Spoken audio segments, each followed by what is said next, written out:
Oi, pessoal, meu nome é Daniela e eu trabalho no programa Escolar com Cidadã. E hoje eu trouxe para vocês um pouquinho sobre o tratamento de esgoto. Então, o DEMAI, ele tem algumas atividades voltadas para a questão ambiental, que é o programa Buriti, que trabalha com preservação e recuperação de nascentes, o programa Escolar com Cidadã, que trabalha com a promoção da educação, licenciamento ambiental e a coleta seletiva de materiais recicláveis. Então, falando um pouquinho de resultados, o programa Buriti, em 2019, chegou a cerca de 100 mil mudas plantadas. O PEAC conseguiu atender cerca de 35 mil pessoas. E a coleta seletiva conseguiu coletar cerca de 2.500 toneladas de material reciclável. O saneamento básico aqui na cidade de Uberlândia, ele é realizado pelo DEMAI, né? E a Lei Federal número 11.445, de 5 de janeiro de 2007, ela vai dispor de algumas diretrizes para a prestação desse serviço. Então, que serviços são esses? É o tratamento de água, coleta e tratamento de esgoto, coleta e destinação dos resíduos sólidos e a drenagem pluvial, que são os 4 pilares do saneamento. E por que é importante coletar e tratar o esgoto? Além de evitar a proliferação de doenças, também evita a poluição e contaminação dos rios, o assoreamento, que é o acúmulo de matéria nos leitos do rio, e a eutrofização, que seriam taxas anormais de matéria orgânica dentro do rio. Então, qual que é a realidade da cidade aqui de Uberlândia? Hoje o DEMAI consegue levar água tratada para 98,39% da população, coletar o esgoto de 97,86% da população, e desse esgoto que é coletado, 100% dele consegue ser tratado. Então, no cenário do saneamento básico do Brasil, hoje Uberlândia ocupa o 5º lugar no ranking, ficando atrás de pouquíssimas cidades. Para entender sobre o tratamento de esgoto, é importante saber como ele é coletado. O DEMAI conta com 56 estações elevatórias de efluente, e essas estações elas ficam nos pontos mais altos da cidade, porque elas vão ajudar a bombear o efluente até a estação de tratamento. O emissário de efluente bruto são tubulações maiores e principais que vão levar esse efluente até a estação de tratamento.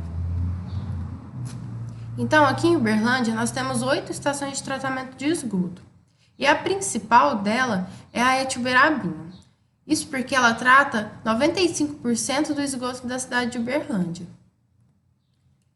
Então, falando de tratamento de esgoto, a resolução CONAMA, de 13 de maio de 2011, vai dispor de algumas condições e padrões para que os efluentes possam ser lançados nos corpos d'água.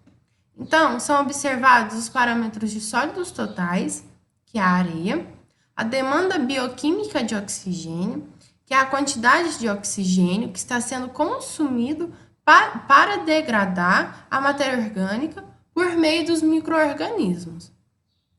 A demanda química de oxigênio, que é a quantidade de oxigênio que é consumida caso esteja chegando efluentes com características industriais. E o nitrogênio e o fósforo, que são nutrientes. O PREMEND, Programa de Recebimento e Monitoramento de Efluentes Não Domésticos, que foi criado em 2007, fica responsável por realizar a fiscalização da chegada de efluente não doméstico na Etiuberabinha. Então, depois de sua criação, foi observado uma redução de mais de 50% na carga poluidora que estava sendo recebida na Etiuberabinha.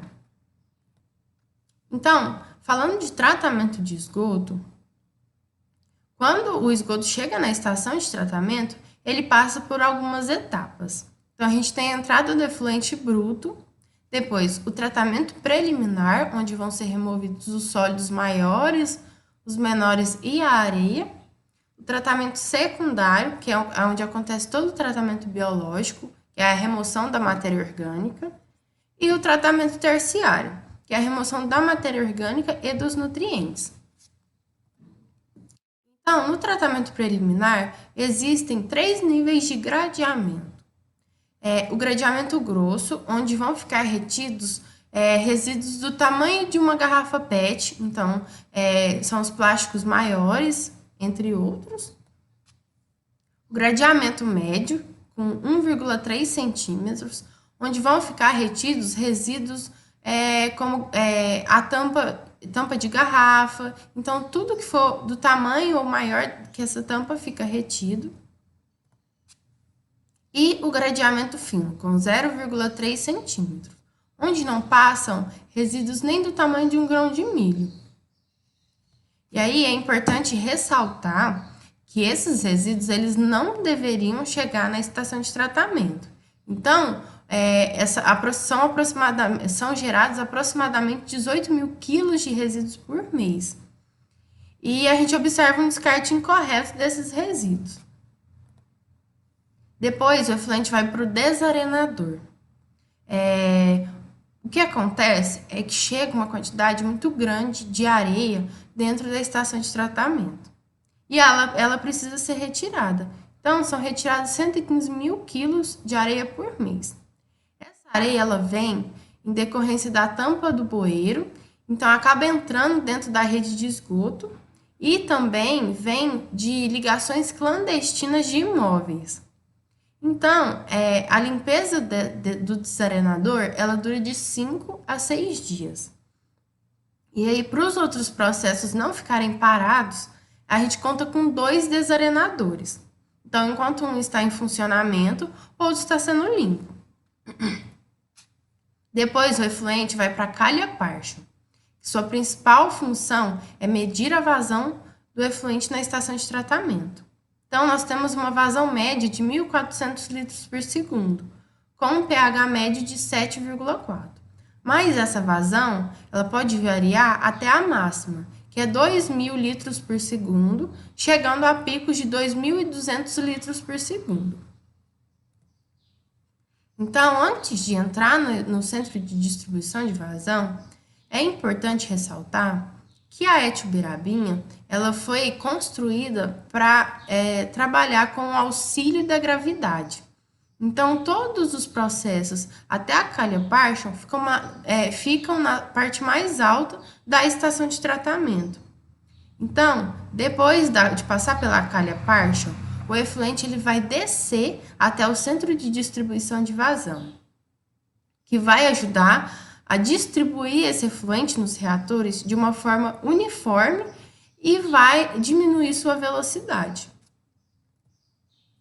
E aí, nós temos os 26 PADs, que são os polietilenos de alta densidade, que são tubulações que vão levar o efluente até a base do reator anaeróbico. E aí, a gente passa para o tratamento secundário, que acontece no reator anaeróbico de fluxo ascendente. Então, na Etiuberabinha, nós temos 12 unidades, então cada um deles tem uma capacidade de 5.000 metros cúbicos. E é ali que fica retido o efluente por 10 horas.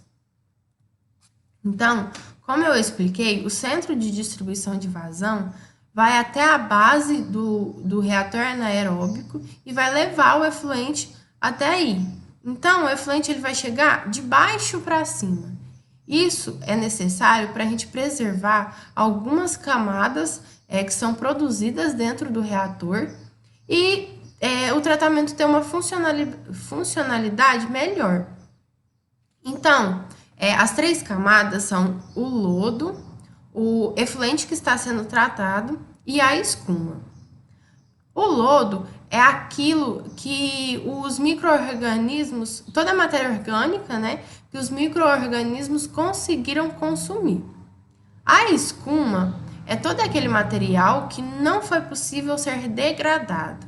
Então, é a bituca de cigarro, os fios de cabelo, óleos e as graxas.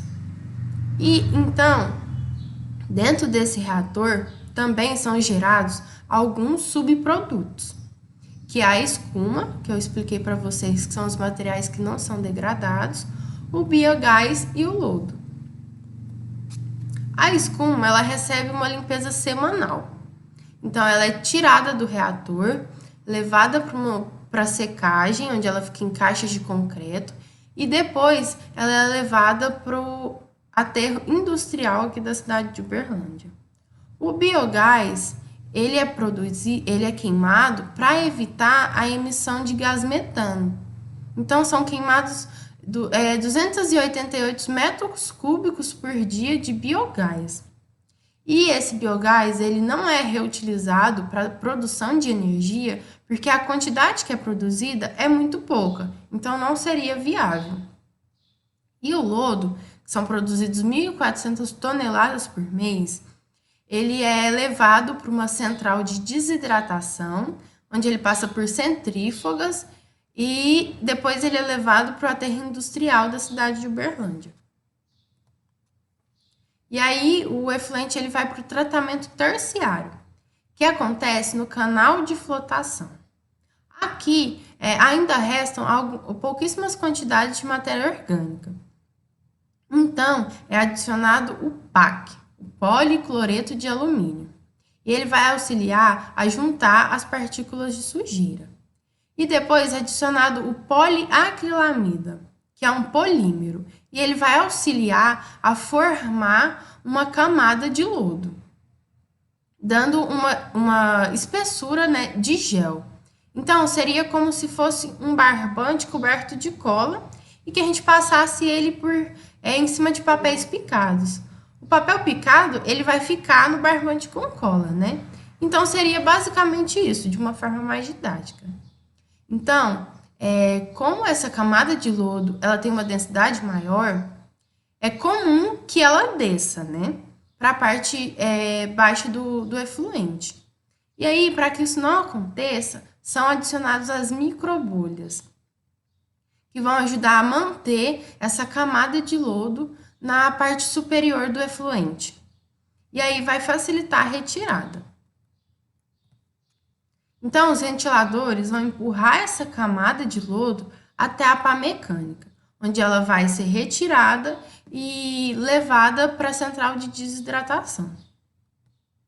E aí nós temos o efluente tratado, uma remoção de DBO com 80%.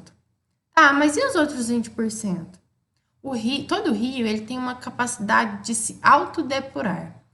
Então, de uma maneira mais fácil de entender, o rio ele tem uma capacidade de se autolimpar ao longo do seu percurso. Então, essa quantidade de matéria orgânica que resta, ela vai ser degradada pelo rio. E aí, para lançar o efluente no corpo receptor, a resolução CONAMA e a deliberação normativa COPAN, elas estabelecem alguns números.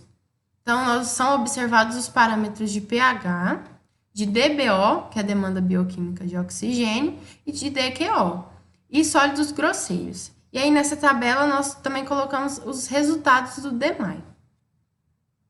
E aí, finalmente, o efluente ele é lançado no corpo receptor.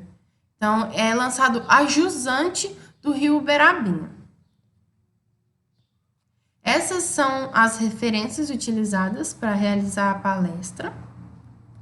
Nós agradecemos a atenção. Aqui tem os números da gerência ambiental, então qualquer dúvida nós estamos à disposição.